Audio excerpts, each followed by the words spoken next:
Imagine it's 2050. A war has started. But there are no soldiers, no gunfire, no cries of battle. The first casualty isn't a person, but a power grid, plunged into darkness by an AI you'll never see. This is the silent war.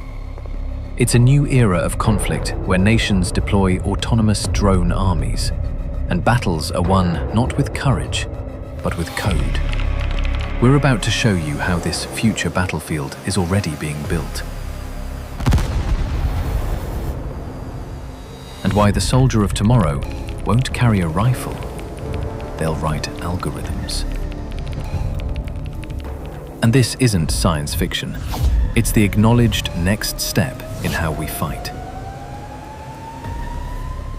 For decades, warfare has been a story of removing the human from harm's way. From long-range missiles to predator drones, the goal has always been to strike from a distance. But what's happening now is something completely different. This isn't just about distance.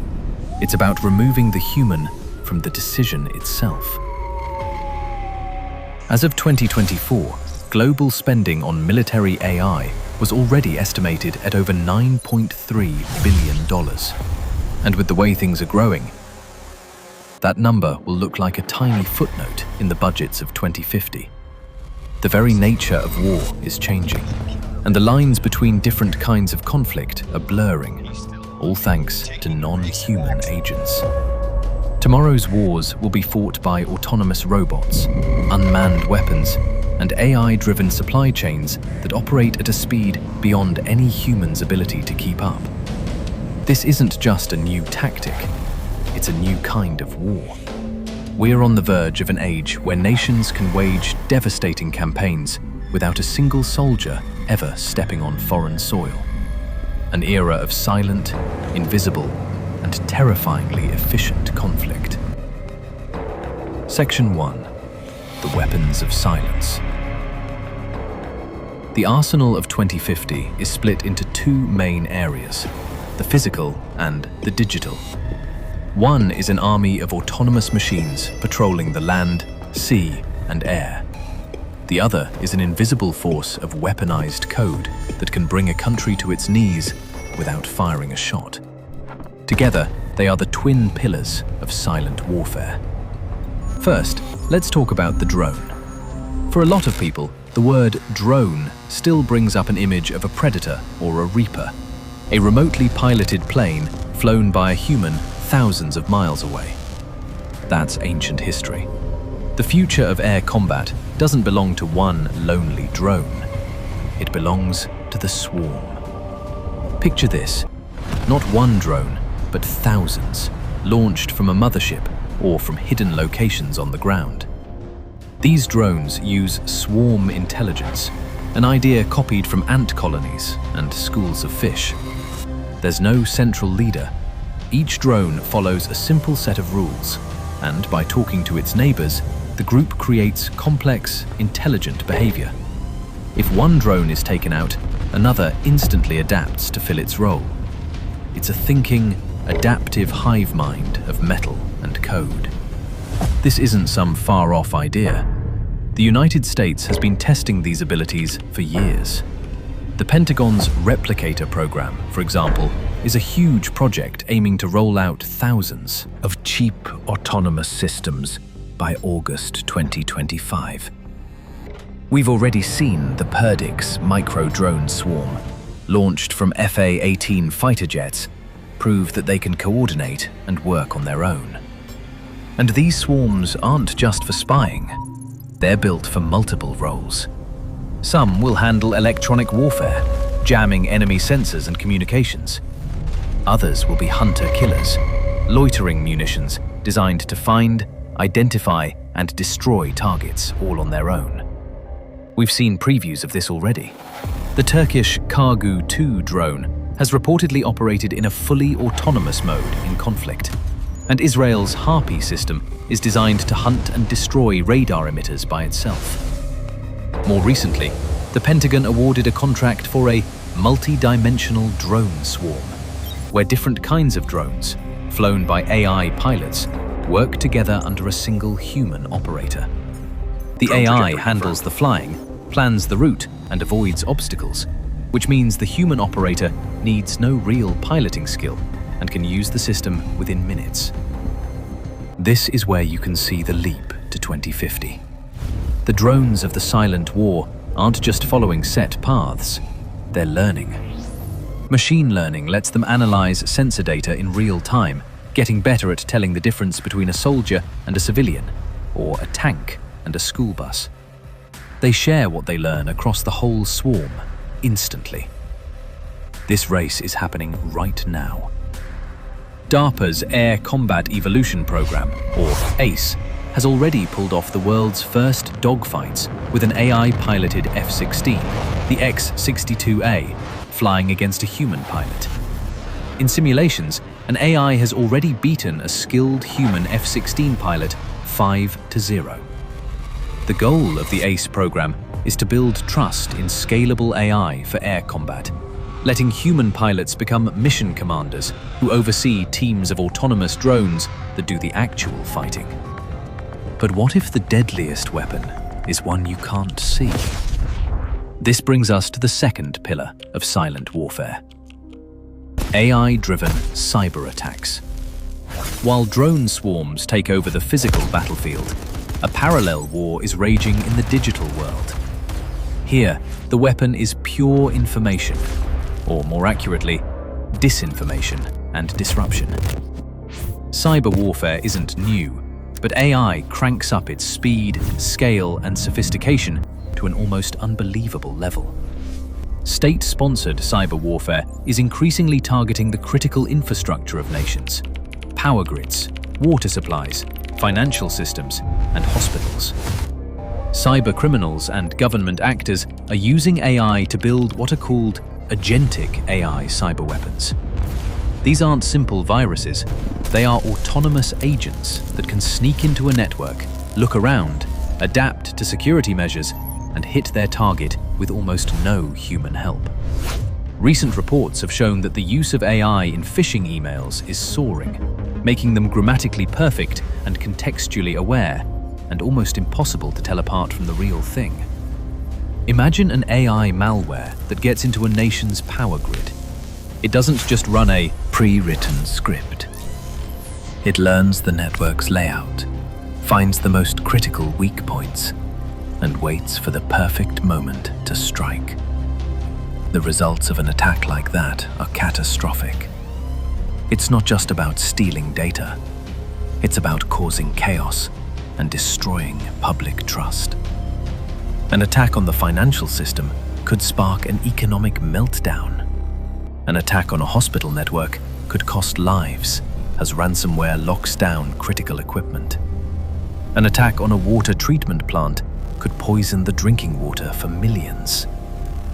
These aren't physical bombs, but their effects are just as real and just as deadly. This has kicked off a high-stakes arms race in cyberspace, where attackers and defenders are both using AI to try and outsmart each other. This is the true meaning of a silent war. A nation could see its economy crippled, its infrastructure wrecked, and its society in a panic, all without a single shot fired or a single soldier crossing its border. The attack is invisible. It's hard to know for sure who's behind it, and the battlefield is the very fabric of our daily lives. Section 2. The digital front line. So if wars are fought with swarms and code, what does a battle in 2050 actually look like? Forget the loud, chaotic scenes of 20th century war. The digital front line is silent, sterile, and happens at the speed of light.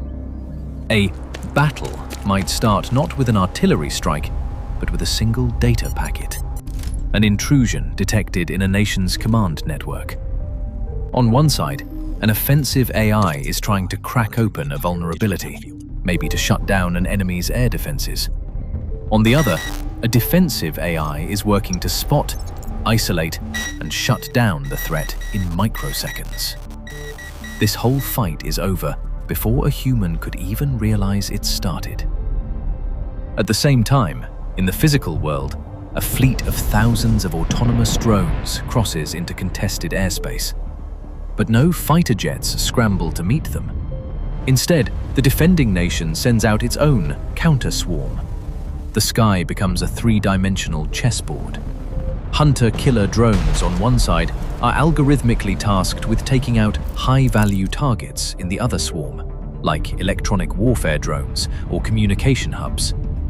The swarms engage, but pilots aren't making the calls. The decisions are the result of millions of calculations a second, as each drone weighs its chance of success against its value to the mission. Victory isn't measured in territory gained, but in data flow cut off, processing power weakened, and enemy assets shut down. A win could be one side tricking the other's swarm into a pointless patrol by feeding it fake sensor data. A major loss might be a country's entire automated logistics network getting paralyzed by a cyber attack, stopping fuel and ammo from reaching drone bases. The fog of war is replaced by a fog of data, where the problem isn't a lack of information, but way too much of it. But hidden inside this new battlefield is a ghost in the machine. The ethical nightmare of lethal autonomous weapon systems, or laws. For as long as we've waged war, the decision to take a life has, for better or worse, been made by a human.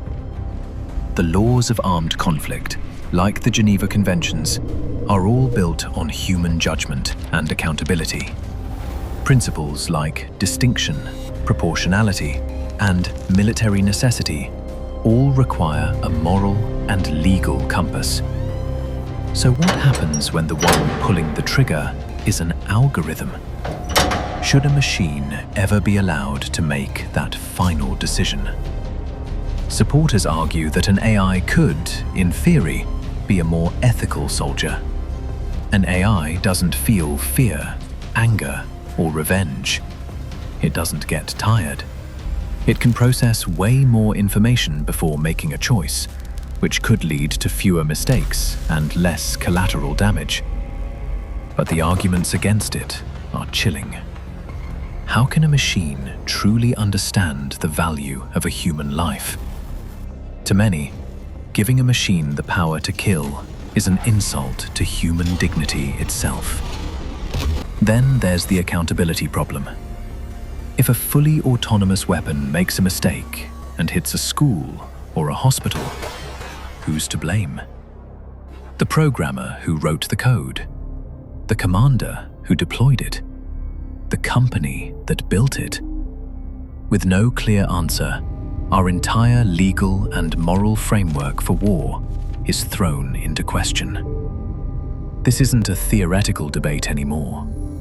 In December 2023, the UN General Assembly passed a resolution to start gathering opinions from different countries on the challenges of autonomous weapons.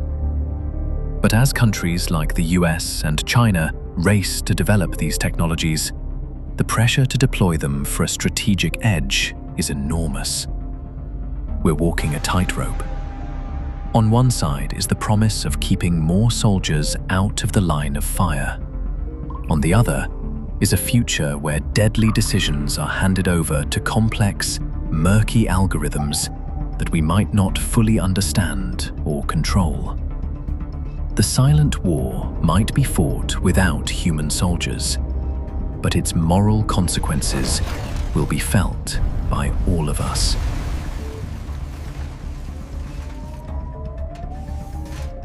In an age where algorithms win battles, what it means to be a soldier changes completely. The hero of 2050 isn't the person with the steadiest aim, but the one with the most elegant code. The front line is no longer a muddy trench. It's a climate-controlled server room, thousands of miles from any real danger. The new soldier is a coder, a data scientist, an AI ethicist, and a network engineer. Their basic training isn't in marksmanship, but in Python, machine learning, and network analysis. They don't wear camouflage. They work behind secure terminals, their fingers flying across keyboards as they fight a high-stakes duel of logic and code. Their job is to design the AI pilots for the drone swarms, build the defensive algorithms to protect critical infrastructure, and find that one tiny flaw in an enemy's billion-dollar network. This creates a new kind of arms race. It's not just about building better hardware, it's a global war for talent. The most critical resource for a nation is no longer its oil reserves, but its population of skilled AI engineers. The US and China are already locked in this fight, knowing that military dominance will come down to who can attract and keep the brightest minds in AI. This blurs the lines between the military, universities, and private tech companies, a concept called civil-military fusion. The breakthroughs that will define the next war aren't just coming from defense labs. They're coming from university research departments and tech startups. A company that has a breakthrough in AI optimization could, overnight, give its home country a huge military advantage. This is already happening. The US Department of Defense, through agencies like DARPA, works closely with the private sector to push the limits of autonomous systems and AI. China's military sees AI as a core part of its modernization, aiming to process information faster than any human can think. But this new reality also creates a new kind of human challenge. While an algorithm might pull the trigger, the moral rules of that algorithm are still designed by a human. The AI ethicist becomes a vital military role. This is the person, or team, in charge of translating the laws of armed conflict into machine-readable code. They have to wrestle with impossible questions. How do you program the idea of proportionality? What is an acceptable risk of collateral damage, and how do you write that into a program? A single line of bad code could lead to devastation on a scale we've never seen before. We're even seeing the early stages of technologies like brain-computer interfaces, which could one day let a soldier control a drone swarm with their thoughts alone. This creates a new level of human-machine teamwork, but also raises even tougher questions about who's really in control. The soldier of 2050 carries a new and immense burden. They may be physically safe, but they are more deeply tangled in the moral and strategic mess of war than ever. Their decisions, made months or years before a conflict even starts, as they write and train their algorithms, will determine victory, defeat, and the fate of countless lives in a war they will never see with their own eyes. The courage they need isn't of the body, but of the mind and the conscience.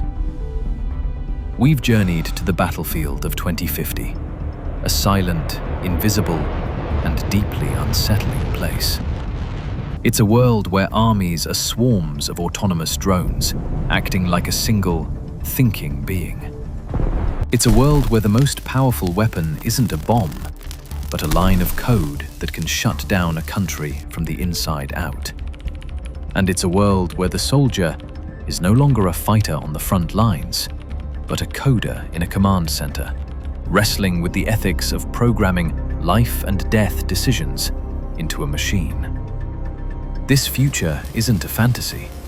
The foundations are being laid right now.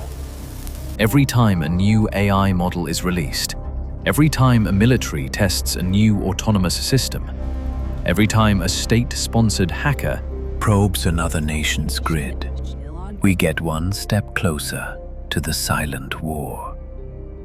We see it in DARPA's AI-piloted fighter jets, and in the AI-powered cyberattacks that get more sophisticated by the day. It's a change driven by the relentless pace of technology and the unending competition between nations. The appeal of this new warfare is strong. It promises to keep more people out of harm's way and offers a faster, more efficient way to win. But it also comes with huge risks.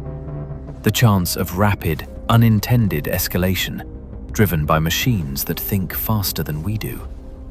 The moral decay of handing lethal power to algorithms, and the breakdown of a world where the line between war and peace has become hopelessly blurred. This brings us to the most haunting question of all. The wars of the past, for all their horror, were loud. They were visible. They had clear beginnings and definite ends. But the silent war is different. It's constant, fought in the shadows of the digital world, and with unmanned machines over distant landscapes. In a war fought in silence, how will we know who's winning? Until it's too late.